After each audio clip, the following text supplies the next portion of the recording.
এবারে আমরা এই নিচ থেকে ধরে হালকা হালকা করে টেনে উপরের দিকে নিয়ে আসবো।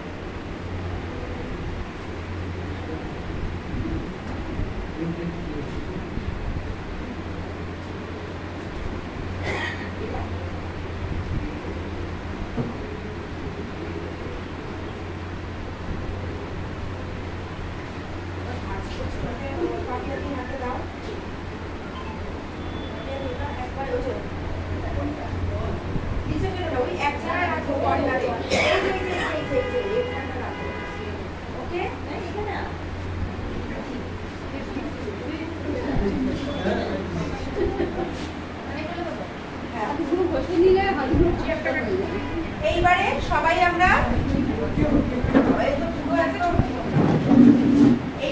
ট্যাপ করব হালকা করে, পুরো হাত দিয়ে হালকা, কোনো প্রেসারই দেব না, হালকা